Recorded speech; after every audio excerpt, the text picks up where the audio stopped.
ஆண்டவராகிய இயேசு கிறிஸ்துவின் நாமத்தால் உங்கள் யாவருக்கும் ஷலோம். நல்லா இருக்கீங்களா? நம்முடைய வாழ்க்கையில இருக்கின்ற பலவீனங்களை எவ்வளவு சீக்கிரமாக நாம் மேற்கொள்கிறோமோ அவ்வளவு நல்லது. அப்படி அவற்றை ஜெயிக்காமல் நாம் அவற்றை அப்படியே விட்டு விடுவோம் என்றால் கொஞ்ச காலத்துக்கு அது இல்லாத மாதிரி தான் தோணும். ஆனா அது நம்மோடு தான் இருக்கும். வாய்ப்பு வருகிற போதுதான் அந்த பலவீனங்கள் வெளியே வரும். அப்ப வரைக்கும் அந்த பலவீனங்கள் வெளியே வரவே வராது. மோசேக்குள்ளும் பலவீனம் இருந்தது. அது என்னவென்றால் கோபமும் ஆவேசமும். கவனிங்க, தேவன் சொல்லுகிறார், உன்னுடைய கரத்திலே தலைமைத்துவத்தை தரப்போகிறேன், ஜாக்கிரதையாக ஹேண்டில் பண்ணு. அதை ஒருவேளை நீ சரியாக கையாளாவிட்டால் அது கை நழுவிய கோலை போல சர்ப்பமாக மாறிவிடும், உன்னையே கடித்துவிடும். அப்படின்னா தேவன் ஒப்படைத்த தலைமைத்துவம் என்கிற அந்த கோலிலே ஒரு சர்ப்பம் எப்பொழுதுமே மறைந்து இருக்கின்றது. ஊழியக்காரர்களின் விஷயமாக இருந்தாலும், தலைவர்களின் விஷயமாக இருந்தாலும், தீர்க்கதரிசிகளின் காரியமாயிருந்தாலும், ஊழியம் செய்கிற யாராக இருந்தாலும், தேவன் உன்னிடத்தில் ஒரு ஊழியத்தை, ஒரு பொறுப்பை ஒப்படைக்கின்ற வேளையில அதை மிக கவனமாக ஹேண்டில் செய்ய வேண்டும். ஏனென்றால் அதில் நம்மை அறியாமலேயே ஒரு சர்ப்பம் மறைந்திருக்கிறது. கொஞ்சம் கூட கவனமின்றி அசட்டையாக ஹேண்டில் செய்வாயென்றால் அது உனக்கே சாபமாக மாறிவிடும். தேவன் மோசேயை அனுப்பினார். அஃப்கோர்ஸ் அதுக்கு முன்னால 2 விஷயங்களை பார்த்துடலாம். முதல்ல மோசே என்ன சொன்னான்? நான் எம்மாத்திரம்னு கேட்டான். 2வது என்ன சொல்றான்? நீங்க யாருங்கன்னு கேட்டான். 3வது என்ன சொன்னான்? என்ன யாரும் நம்ப மாட்டாங்கன்னா. 4வதா என்ன சொல்றான்? நான் ஒரு திக்குவாயன் என்கிறான். யாத்ராகமம் 4:10. அப்பொழுது மோசே கர்த்தரை நோக்கி, ஆண்டவரே, இதற்கு முன்னாவது தேவரீர் உமது அடியேனோடே பேசினதற்கு பின்னாவது நான் வாக்கு வல்லவன் அல்ல, நான் வாக்கு வல்லவன் அல்ல, நான் திக்குவாயும் மந்த நாவும் உள்ளவன் என்றான். என்ன சொல்றான்? நான் ஒரு திக்குவாயன். நான் யாரு? அதாவது நான் எம்மாத்திரம். 2வது நீர் யார்? 3வது என்ன நம்ப மாட்டாங்க. 4வது நான் ஒரு திக்குவாயன். உங்களுக்கு தெரியுமாங்க ஒரு விஷயம்? சதீஷ்குமார் கூட ஒரு காலத்தில் திக்குவாயன் தான். நான் ஸ்கூலில் படிக்கும்போது நான் ரொம்ப திக்குவேன். திக்குறதுன்னா சில பேருக்கு வாயிலிருந்து வார்த்தை வராத திக்குவாயா இருப்பாங்க. இன்னும் சில பேர் வாயிலிருந்து வர்றது யாருக்குமே புரியாத மாதிரி இருக்கும். என்னது 2வது டைப். நான் பேசும்போது அது எங்க அப்பாவுக்கு கூட புரியவே புரியாதுங்க. ஒரு நாள் ஒரு ஹோட்டலுக்கு போயிருந்தேன். ரிசப்ஷன் கிட்ட போய் நிக்கிறேன். டிப் டாப்பா ஒருத்தர் வந்தாரு. கூடவே அவரோட அசிஸ்டன்ட்டும் இருந்தாரு. சூட்டு கோட்டெல்லாம் போட்டுக்கிட்டு வந்து நிக்கிறார். அவர் அந்த ரிசப்ஷன் கிட்ட நிற்கிறார். நானும் அங்கே தான் வெயிட் பண்ணிக்கிட்டு இருந்தேன். அந்த ரிசப்ஷனில் இருந்த நபர் கேட்டார், சார் நீங்கள் எங்கேருந்து வரீங்க, என்ன ரூம்னு, இந்த விவரங்கள் எல்லாம் கேட்குறாரு. கேட்டால் சாதாரணமாக அதுக்கான ரிப்ளையை எதிர்பார்ப்போம் இல்லையா? நானும் அங்கே பக்கத்துலேயே நின்னதுனால இப்படியெல்லாம் சூட் கோட்டு போட்டுருந்தவர் எங்கேருந்து வந்திருப்பாரு அப்படின்னு நானும் கூட நினச்சிக்கிட்டு இருந்தேன். சார், நீங்கள் எங்கேருந்து வரீங்க, எந்த பிளேஸ்லேருந்து வர்றீங்க சொல்லுங்கள், நான் எழுதணும், என் ரெஜிஸ்டரில் நான் நோட் பண்ணணும். இவர் பேசவே இல்லை. இதுக்கிடையில் அவர் கூட வந்திருந்த அவருடைய அசிஸ்டன்ட் என்ன பண்ணாருன்னா, அவருடைய பிஸ்னஸ் கார்டை எடுத்து கொடுத்தாரு. அந்த பிஸ்னஸ் கார்டை வாங்கினதுக்கப்புறம் அவர் அதை என்ட்ரு பண்ணிக்கிட்டு இருக்காரு.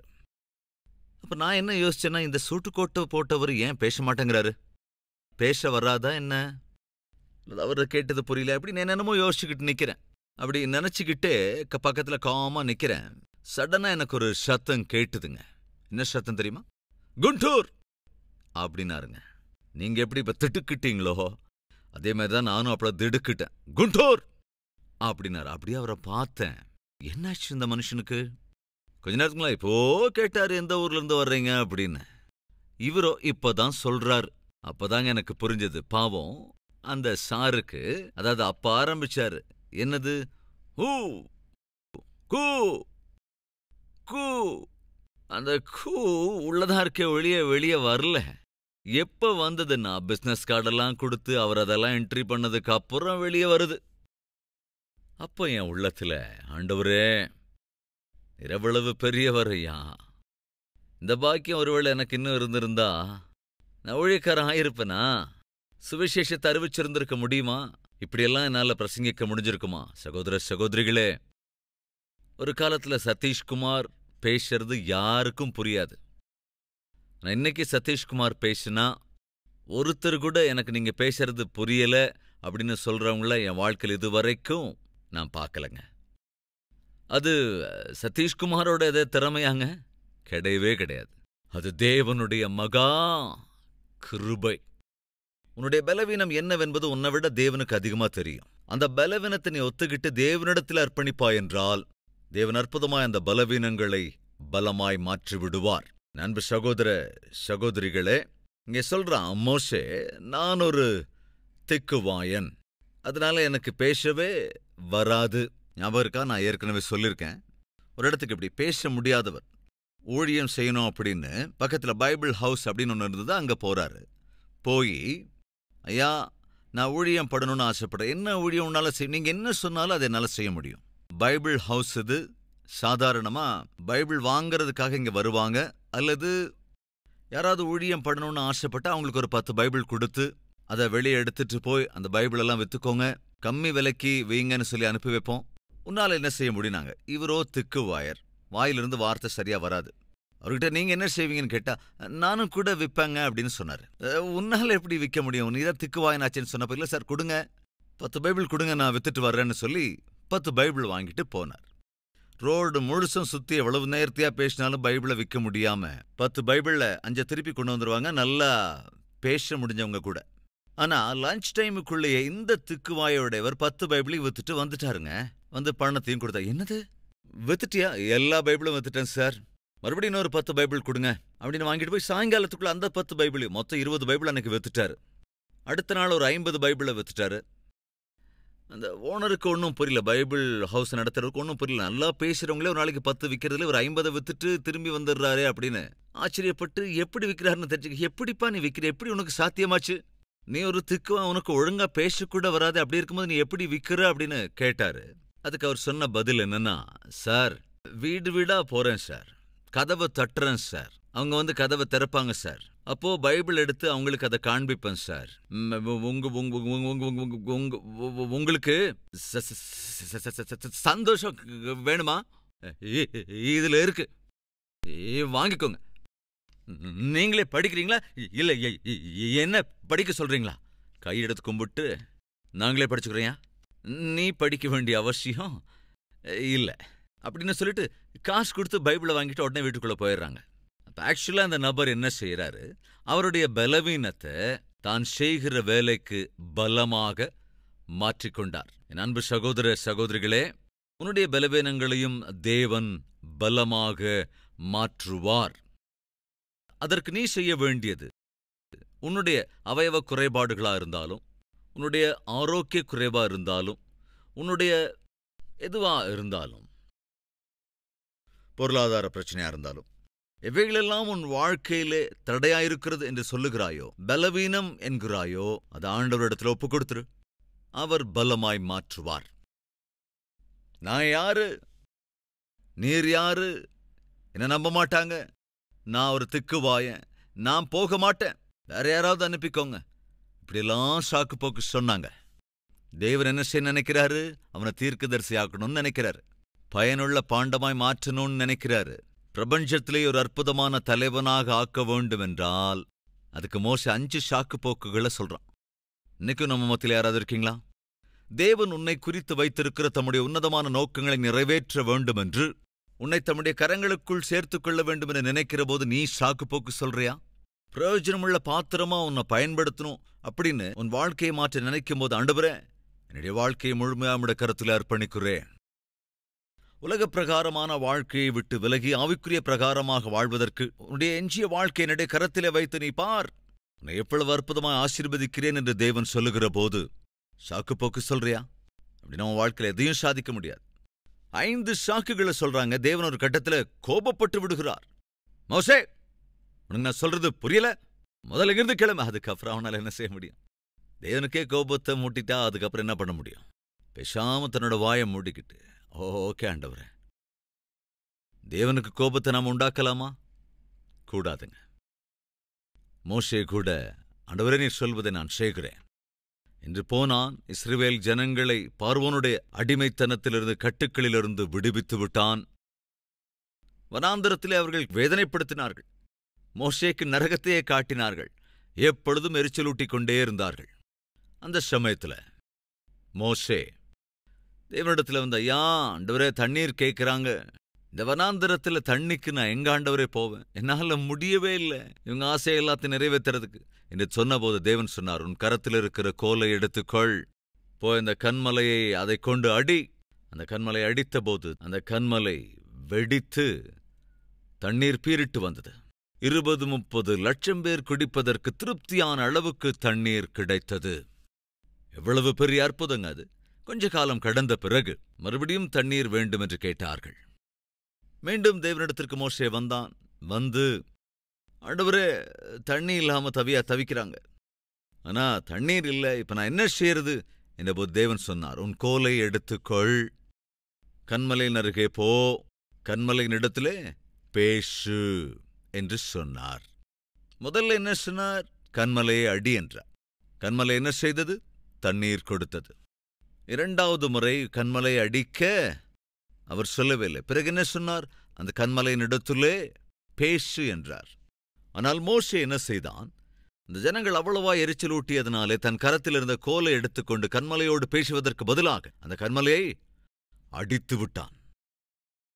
எப்பொழுது அந்த கன்மலையை அடித்தானோ அந்த கன்மலையிலிருந்து தண்ணீர் வந்தது.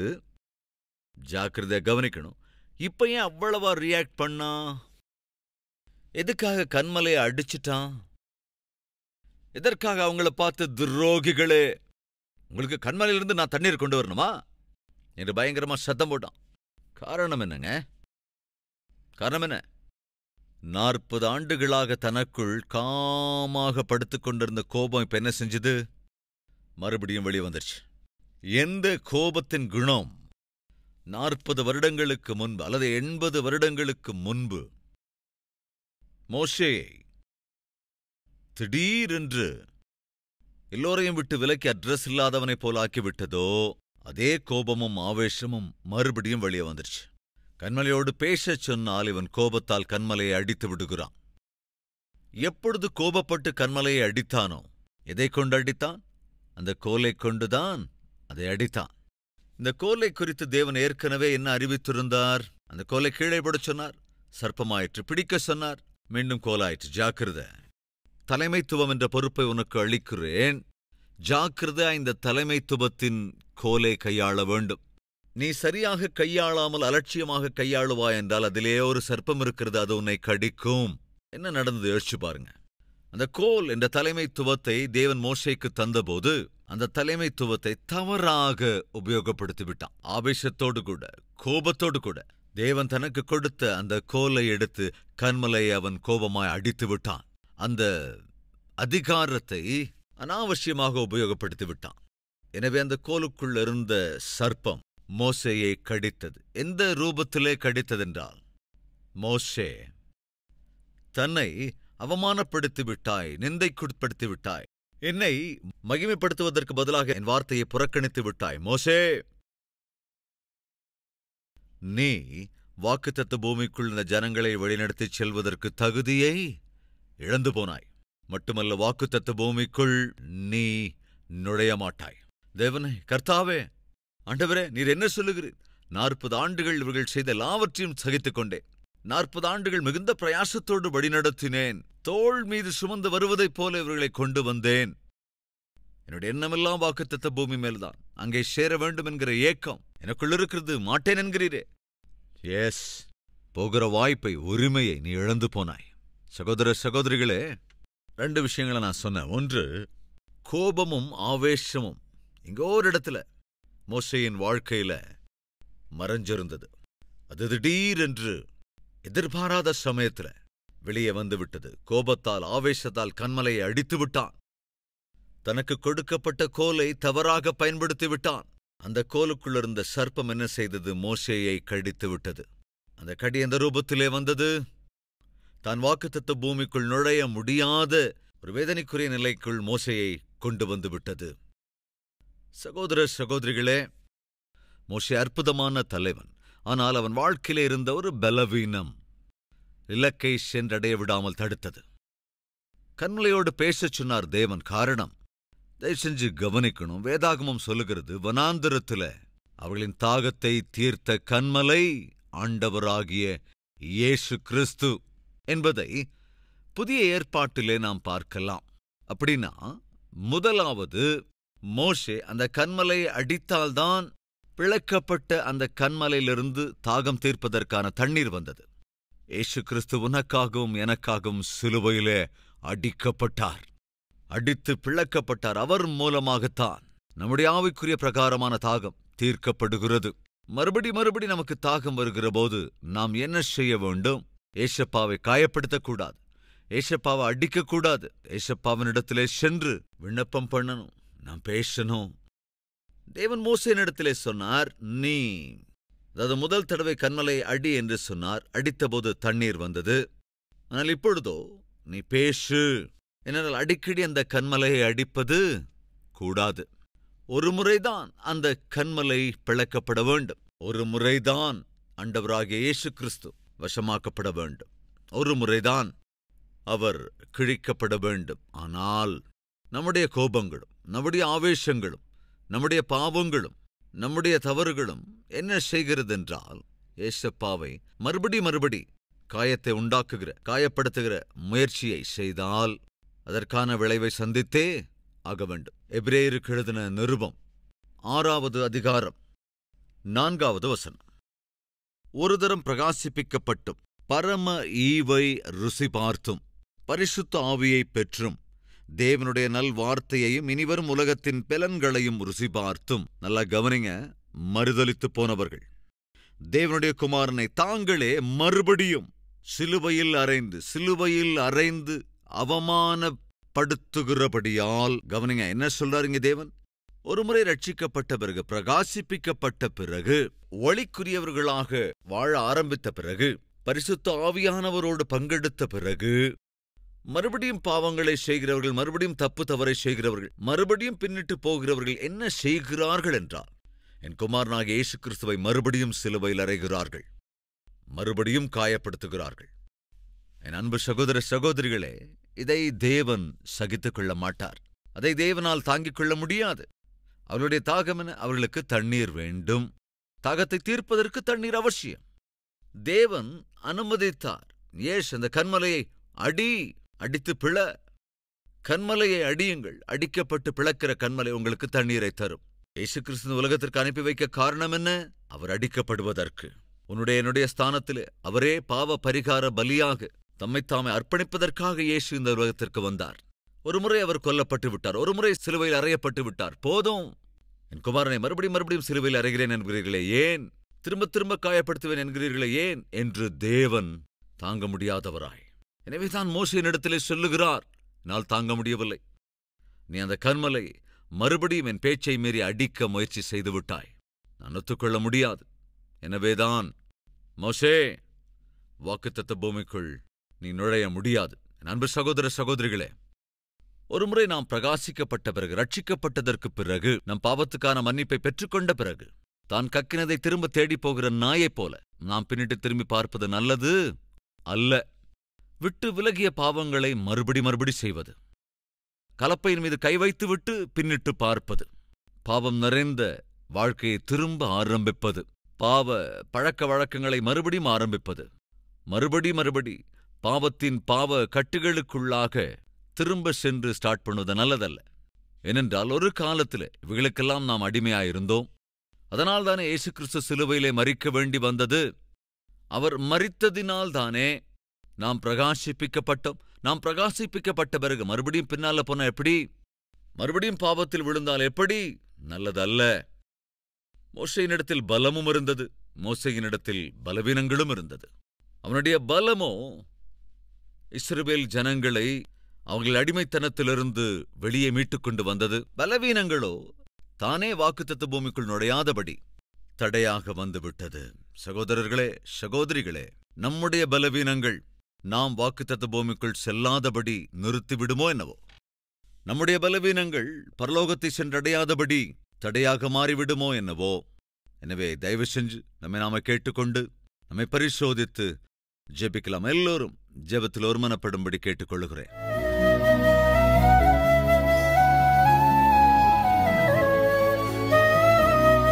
பிதாவே, சம்பூரணமா அது வேரோடு கூட அந்த பாவத்திலிருந்து என்னை விடுவிங்க ஆண்டவரே. எங்களை விடுவிங்க ஆண்டவரே.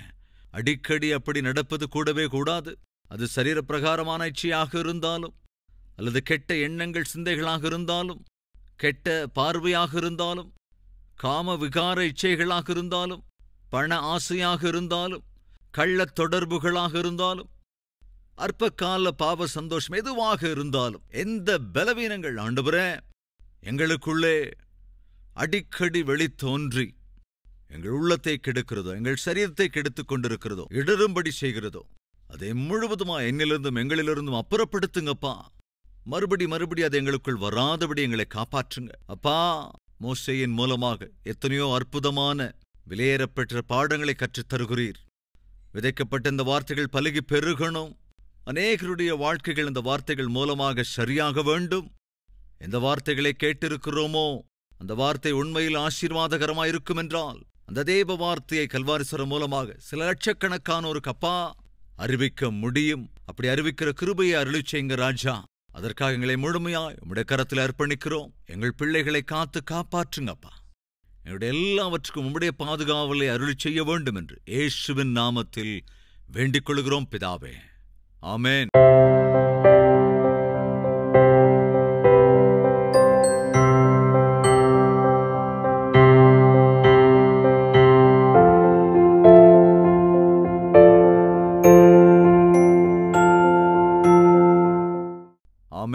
எங்கள் முகவரி கல்வரி, தபால் பெட்டி எண் 30, குக்கட்பள்ளி, ஹைதராபாத் 72